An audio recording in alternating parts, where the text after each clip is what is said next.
क्या आप में से कोई बता सकता है हम सावित्री व्रत क्यों करते हैं और किसके लिए करते हैं? नमस्कार दोस्तों, मैं हूँ संघमित्रा। आप सभी को स्वागत है दी चॉकलेट बॉक्स में।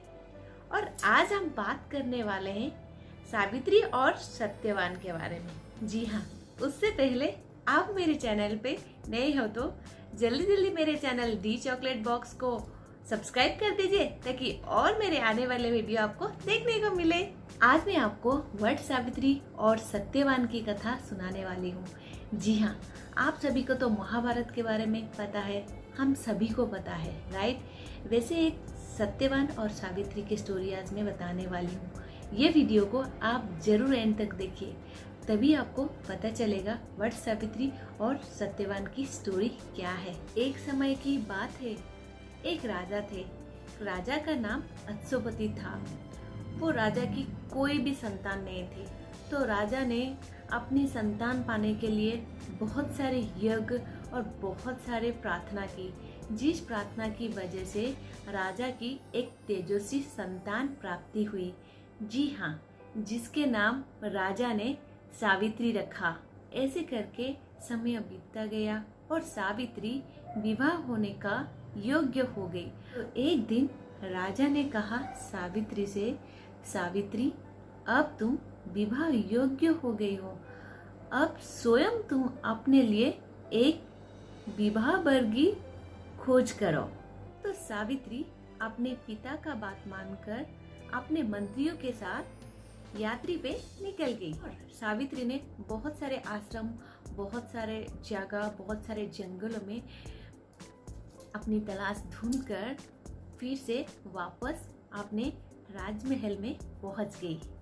जब सावित्री ने राजा के साथ नारद को देखा तो सावित्री ने उनको प्रणाम किया। पिताश्री ने सावित्री को पूछा, आपकी यात्रा कैसे रही सावित्री?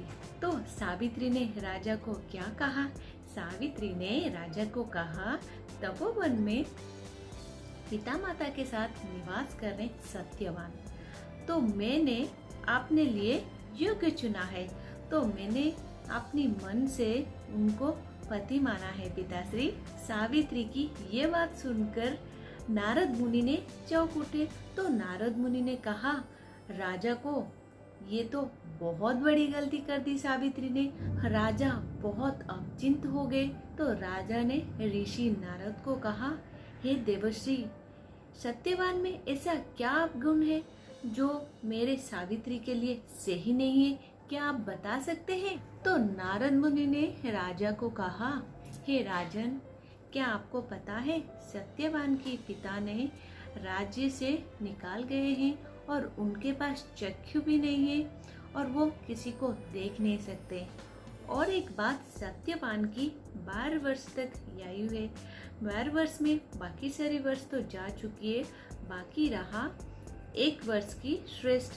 तो ये सब सुन के राजन ने सावित्री को समझाने के लिए बहुत कोशिश की। राजन ने ये भी कहा सावित्री को, सत्यवान के अलावा आपके लिए कोई भी उत्तम गुण वाले पुरुष आपके लिए चुन लो जो आपके लिए सही रहे। सावित्री ने पिताश्री के बात सुनकर बहुत गुस्सा हो गई। ने कहा, मैंने अपने लिए एक वर तो चुन चुकी हूँ जिसके नाम सत्यवान है, क्यों? तो मेरे लिए सत्यवान के अलावा कोई नहीं हो सकती है। सावित्री ये बात मानने के लिए तैयार भी नहीं थी। सावित्री की जिद के आगे पिता विवश हो गए। पिताश्री ने सावित्री और सत्यवान की शादी करा दी। सावित्री की जब विवाह खत्म हो गए, अपनी सास ससुर और पिता के साथ वन में रहने लगे। ऐसे करके समय बीतता गया और सावित्री बहुत जल्द चिंतित हो गई। मन में ये थी ऋषि मुनि ने उनको क्या कहा था, उसी हिसाब से सावित्री के पास सिर्फ 4 ही दिन बचे थे।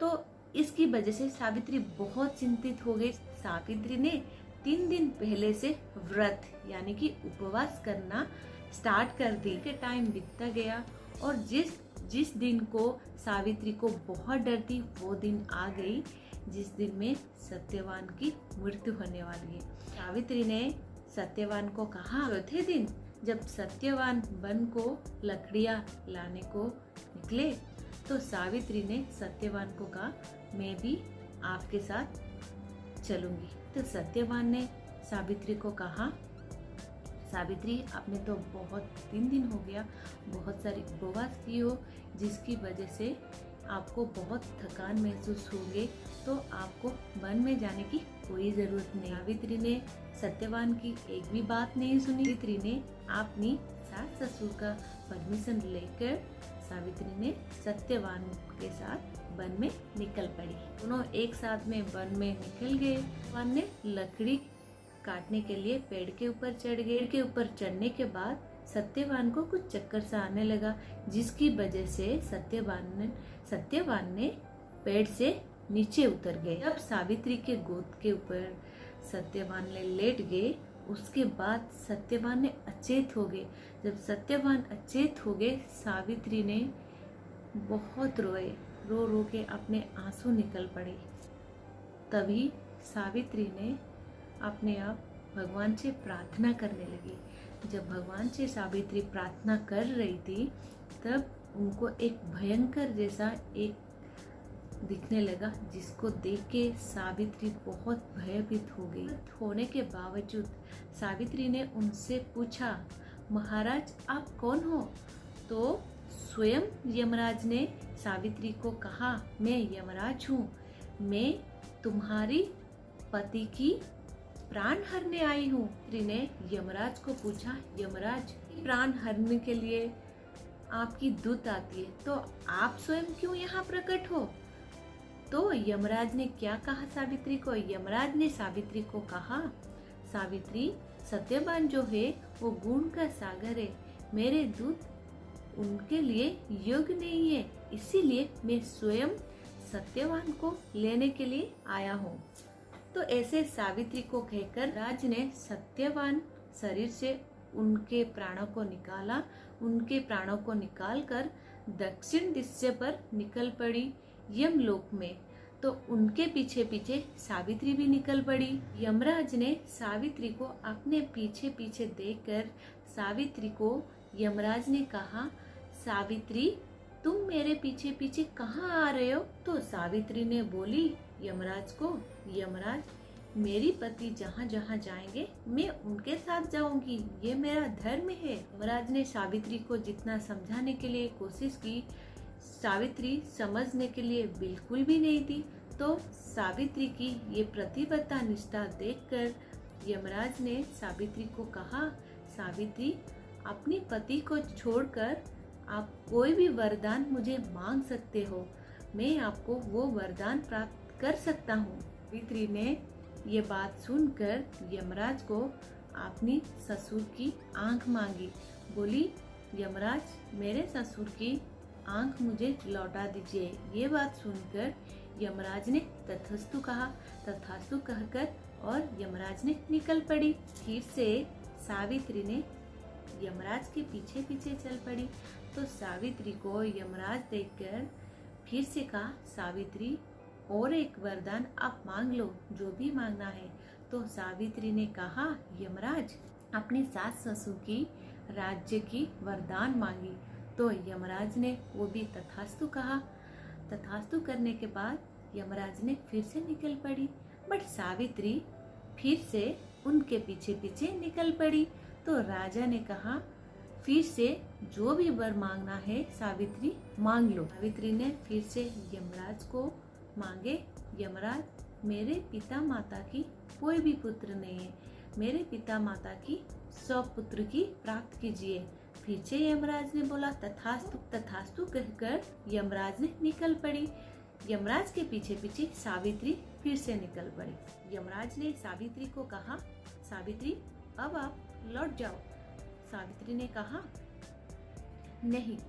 तो यमराज ने सावित्री को कहा, सावित्री तुम्हारी पति के अलावा कोई भी वर मांग लो, मैं देने के लिए तैयार हूँ। यमराज मुझे अपनी सत्यवान से सपुत्र की संतान चाहिए। तो यमराज ने कहा, तथास्तु। सावित्री ने सावित्री को तथास्तु कर फिर से निकल पड़े। सावित्री फिर भी यमराज के पीछे पीछे निकल पड़ी। सावित्री को देखकर बोला, सावित्री तुम्हें मैंने सारी वरदान प्राप्त की, तुम्हें जो भी चाहिए। सावित्री ने कहा, यमराज, आपने मुझे सारे वरदान तो प्राप्त कर दी, बट जो ससंतान मुझे वरदान दिए वो मैं सत्यवान के बिना ससंतान कैसे पूरी कर सकती हूँ। ऐसा कहकर सावित्री ने यमराज को उलझन में डाल दिया। यमराज ने सावित्री को कहा, सावित्री, मैं तुम्हारी पतिव्रता धर्म देकर बहुत प्रसन्न हूँ। मैं तुम्हें आशीर्वाद देता हूँ, तुम्हारी ये कहानी युग युग में रहेगी। कहकर यमराज ने सत्यवान प्राण को छोड़ दी और यमलोक को निकल पड़ी। आई होप आप सभी को सावित्री और सत्यवान की कथा बहुत पसंद आई होगी। पसंद आई होगी तो आप मुझे कमेंट्स बॉक्स में ज़रूर बताएंगे आपको कैसे लगा सावित्री और सत्यवान की स्टोरी। नेक्स्ट एपिसोड में मैं ये बात ज़रूर बताऊंगी, न्यूली मैरिड के लिए सावित्री व्रत कैसे करनी चाहिए, उसके लिए क्या क्या सामग्री लगेगी और हम कैसे सावित्री व्रत को सेलिब्रेट करते हैं। तक bye bye, see you in next video.